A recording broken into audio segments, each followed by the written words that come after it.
नमस्कार, स्वागत है एक बार फिर से आप सभी लोगों का आपके अपने चैनल पीकेटी एजुकेट्स में। मैं हूं डॉक्टर पवन तिवारी और एक बार फिर से मैं आपके सामने लेकर रूबरू हो रहा हूं हिंदी प्रैक्टिस सेट 28। लेकिन इससे पहले कि हम अपने इस प्रैक्टिस सेट के प्रश्नों की तरफ आगे बढ़ें, मेरी आपसे गुजारिश है कि टेलीग्राम पर हमारा अपना पब्लिक चैनल पीकेटी एजुकेट्स के नाम से है। यदि आप चाहें तो आप हमारे इस पब्लिक चैनल को फॉलो कर सकते हैं और हमारे चैनल के प्रत्येक अपडेट के साथ बने रह सकते हैं। तो आइए बढ़ते हैं आज के अपने इस प्रैक्टिस सेट के पहले प्रश्न की तरफ। हमारा पहला प्रश्न है आज का, पृथ्वीराज की आंखें किस विधा की रचना है? विकल्प ए है नाटक, बी है एकांकी, सी है उपन्यास और डी है कहानी। इसमें आपका सही जवाब है एकांकी। विकल्प बी आपका यहां पर सही है। पृथ्वीराज की आंखें यह एकांकी विधा की रचना है और इसके लेखक हैं राम कुमार वर्मा जी। राम कुमार वर्मा जी ने पृथ्वीराज की आंखें 1936 ईस्वी में लिखा। इसके अलावा इनके द्वारा लिखी गई अन्य महत्वपूर्ण एकांकियों की अगर बात की जाए तो रेशमी टाई, चारुमित्रा, विभूति, सप्तकिरण, मयूर पंख, जूही के फूल, बादल की मृत्यु। हाँ, बादल की मृत्यु इनकी सबसे ख्यातलब्ध एकांकियों में से एक है और बहुत सारे विद्वान बादल की मृत्यु को पहली एकांकी भी मानते हैं जो 1930 ईस्वी में इन्होंने लिखा। तो इसे बहुत सारे लोग प्रथम एकांकी भी मानते हैं। इसके अलावा दीपदान, कौमुदी महोत्सव, पांच जन्म, रजत रश्मि, रूप रंग, ऋतुराज, रिमझिम और इंद्रधनुष, ये इनकी प्रसिद्ध एकांकियां हैं और निश्चित रूप से ये ऐसी एकांकियां हैं जो परीक्षाओं में पूछी जाती हैं, इसलिए आप इनको जरूर नोट कर लीजिए। आइए बढ़ते हैं अपने अगले प्रश्न की तरफ। हमारा अगला प्रश्न है, दो कलाकार एकांकी के लेखक हैं। विकल्प ए है जयशंकर प्रसाद, बी है गोविंद वल्लभ पंत, सी है भगवती चरण वर्मा और डी है राम कुमार वर्मा। इसमें सही विकल्प है आपका सी, भगवती चरण वर्मा। दो कलाकार एकांकी के लेखक कौन हैं? भगवती चरण वर्मा जी हैं और भगवती चरण वर्मा जी के द्वारा लिखी गई अन्य प्रसिद्ध एकांकियों की अगर मैं बात करूं तो मैं केवल मैं, सबसे बड़ा आदमी और दो कलाकार, ये तो यहां पर है ही। तो ये तीन इनकी एकांकियां बहुत ही ख्यातलब्ध हैं, इसको आप हमेशा याद रखिएगा। मैं केवल मैं, सबसे बड़ा आदमी और दो कलाकार। आइए बढ़ते हैं अपने अगले प्रश्न की तरफ। हमारा अगला प्रश्न है, हम जिधर कान देते उधर सुन पड़ता हमको यही, जय जय भारतवासी कृति जय जय भारत के मही। इस पंक्ति में छंद है। विकल्प ए है बरवै, बी है सोरठा, सी है उल्लाला और डी है दोहा। इसमें आपका सही जवाब है विकल्प सी, उल्लाला। आप जानते हैं उल्लाला एक अर्ध सममात्रिक छंद है और इसके पहले और तीसरे चरण में 15-15 मात्राएं, जबकि दूसरे और चौथे चरण में 13-13 मात्राएं होती हैं। तो आप अगर इसमें मात्राओं की गणना करेंगे तो आपको ये मात्राएं यहां पर मिलेंगी। वैसे मैं आपको दिखा देता हूं एहतियात के तौर पर। हम जिधर कान देते उधर, इसमें हमको मात्रा गिनना है 1 2 3 4 5 6 7 8 9 10 11 12 13 14 15। ये देखिए 15 मात्रा है इसमें और इसी तरह से नीचे वाली पंक्ति में भी यहां 15 मात्रा होगी। ये पहला है और ये तीसरा है। 1 2 3 4 5 6 7 8 9 10 11 12 13 14 15। तो 15-15 इधर है और इधर आप अगर देखेंगे तो इधर आपको 13-13 दिखाई देगा। मैं आपको दिखा देता हूं 1 2 3 4 5 6 7 8 9 10 11 12 13। इसमें भी आप देख लीजिए 1 2 3 4 5 6 7 8 9 10 11 12 13। तो यहां आपने देखा पहले और तीसरे चरण में 15-15 मात्राएं और दूसरे और चौथे चरण में 13-13 मात्राएं हैं। यह अर्ध सममात्रिक छंद है और इसे हमने क्या नाम दिया है? उल्लाला। जी हाँ, यह उल्लाला है। तो विकल्प आपका यहां पर सही क्या है? सी, इसमें उल्लाला छंद है। आइए बढ़ते हैं अपने अगले प्रश्न की तरफ। मुदित महीपति मंदिर आए, सेवक सचिव सुमंत बुलाए। इस पंक्ति में अलंकार है। विकल्प ए है अनुप्रास, बी है यमक, सी है उत्प्रेक्षा और डी है पुनरुक्ति प्रकाश। इसमें आपका सही जवाब है ए, अनुप्रास अलंकार है। अनुप्रास अलंकार में एक ही वर्ण की अनेक बार आवृत्ति होती है और वह आवृत्ति कैसे होती है? क्रमतः होती है, क्रमिक आवृत्ति होती है। आप यहां देख सकते हैं म और फिर इधर देखिए स और स। तो यहां पर आप देखिए क्रम से म और स की आवृत्ति हुई है, क्रमिक आवृत्ति, और इस नाते से विकल्प आपका यहां पर सही है, अनुप्रास अलंकार। चूंकि यहां पर वृत्त्या, छेका, लाटा, श्रुत्या, अंत्या इस तरह का भेद तो दिया नहीं गया है, इसलिए सिर्फ अनुप्रास ही माना जाएगा।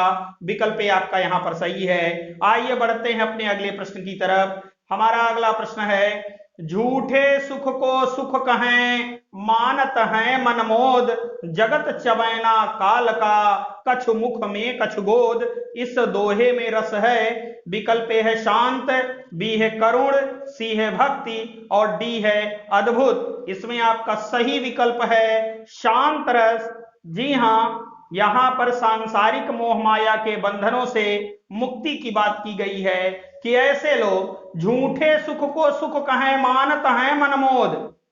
इस संसार में जो लोग सांसारिक मोह माया के बंधनों में जकड़े हुए हैं, वो लोग इस सांसारिक मोह माया के बंधनों को, जो कि झूठा बंधन है, इसे ही सच्चा सुख मानते हैं और इसी में आनंद की अनुभूति करते हैं। जगत चबैना काल का, कछ मुख में कछ गोद। लेकिन यह संपूर्ण संसार काल का आहार है। कुछ लोग उसके मुख में समाये हुए हैं और कुछ लोग उसकी गोद में हैं, अर्थात कुछ लोग तो मृत्यु को प्राप्त हो गए हैं और कुछ लोग इस संसार में रह करके नाना प्रकार के कष्टों को भुगत रहे हैं।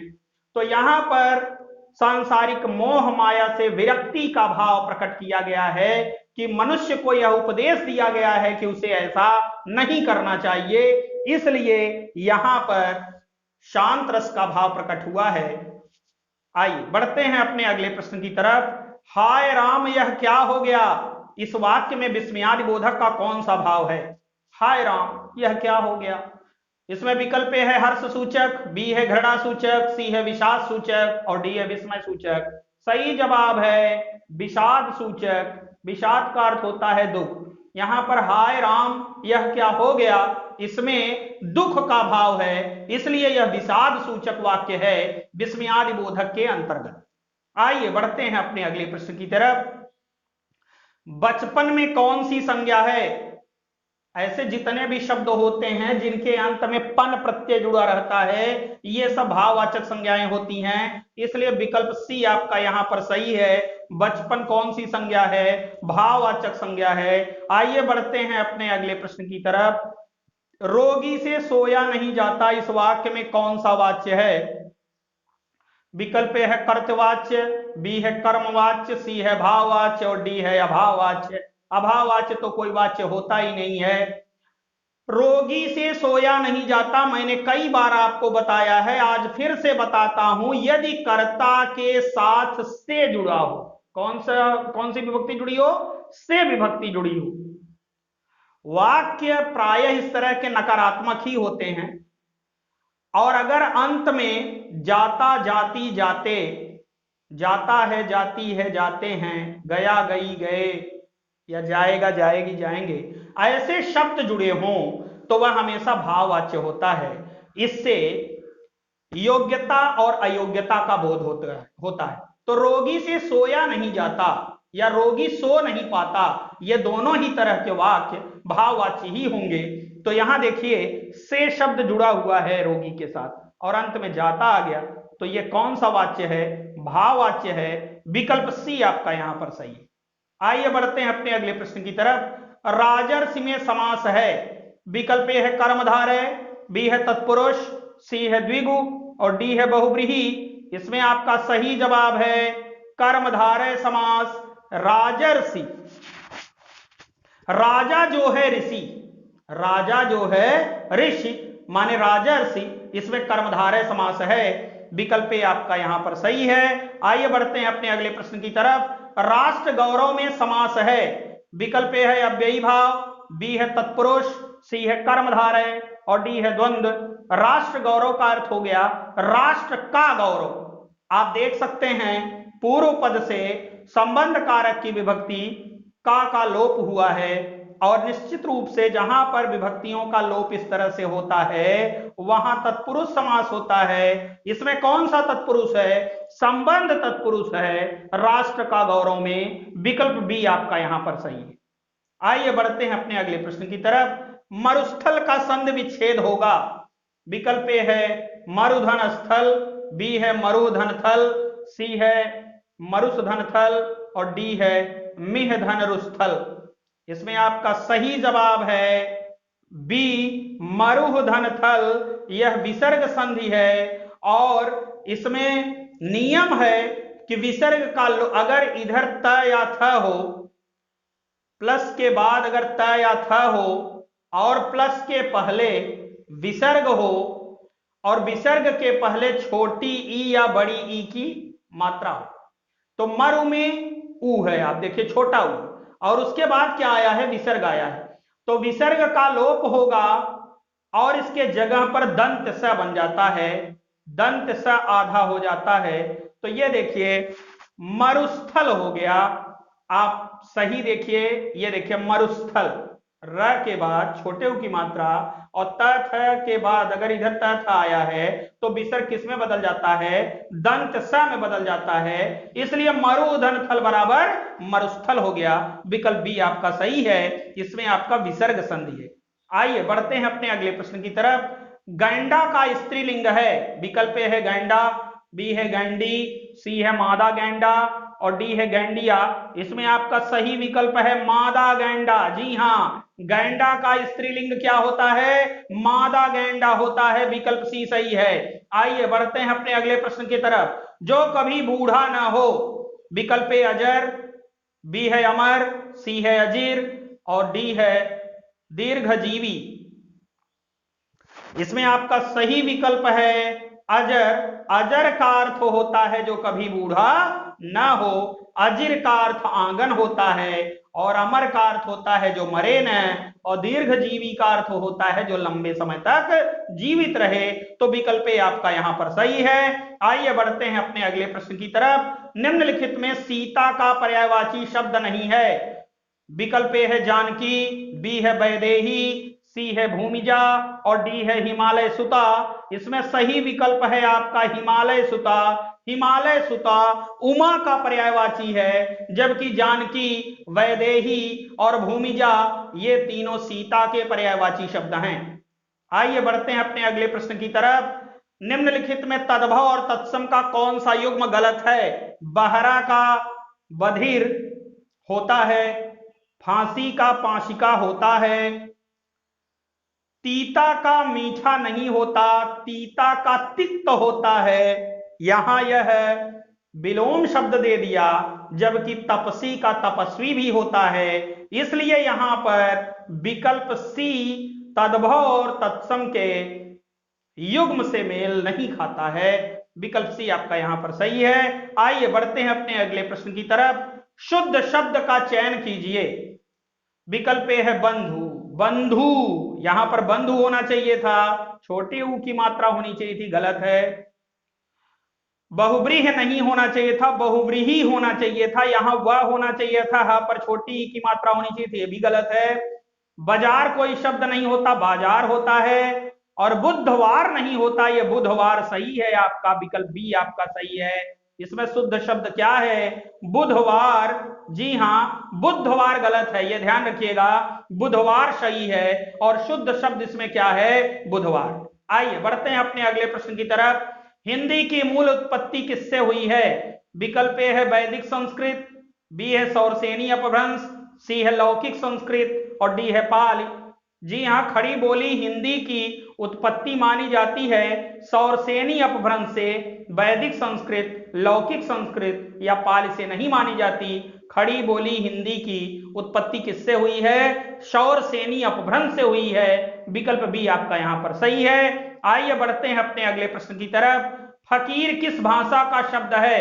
विकल्प ए है अरबी, बी है फारसी, सी है पश्तो, डी है तुर्की। इसमें सही जवाब है आपका अरबी। फकीर अरबी भाषा का शब्द है। आइए बढ़ते हैं अपने अगले प्रश्न की तरफ। निम्नलिखित में देशज शब्द है। कमेटी अंग्रेजी भाषा का शब्द है, मौलवी अरबी भाषा का शब्द है, रेडियो तरंग संकर शब्द है। इसमें रेडियो अंग्रेजी का शब्द है जबकि तरंग संस्कृत का शब्द है, तो रेडियो तरंग संकर शब्द है। और इसमें आपका विकल्प डी सही है, फटफटिया यह देशज शब्द है जो मोटरसाइकिल के लिए प्रयोग किया जाता है। आइए बढ़ते हैं अपने अगले प्रश्न की तरफ। बीड़ा वादनी किस प्रकार का शब्द है? रूढ़, यौगिक, योग रूढ़, देशज। रूढ़ शब्द वे होते हैं जो दो निरर्थक वर्णों के मेल से एक सार्थक शब्द बनाते हैं। जैसे रे धन ल बराबर रेल, का धन म बराबर काम। यौगिक शब्द वे होते हैं जो दो शब्दों से मिल करके बनते हैं, जैसे विद्या धन आलय बराबर विद्यालय। और योग रूढ़ शब्द वे शब्द होते हैं जो दो सार्थक शब्दों से मिल करके तो बनते हैं लेकिन उनका एक अन्य अर्थ भी होता है। तो वीणा और वादनी दोनों मिल करके एक बन तो रहे हैं एक सार्थक शब्द वीणा बजाने वाली, लेकिन इसका एक तीसरा अर्थ भी बन रहा है। और वो क्या है?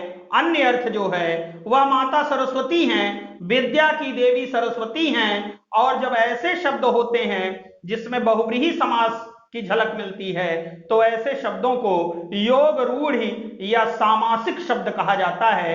तो वीणा वादनी किस प्रकार का शब्द है? योग रूढ़ शब्द है। विकल्प सी आपका यहां पर सही है। और इसी के साथ आज हमारा यह प्रैक्टिस सेट समाप्त होता है। मुझे पूरी उम्मीद है कि सारे प्रश्न आपको बेहतर तरीके से समझ में आए होंगे। तो इसी के साथ हम आपसे लेंगे विदा। That's all. Thanks to all of you.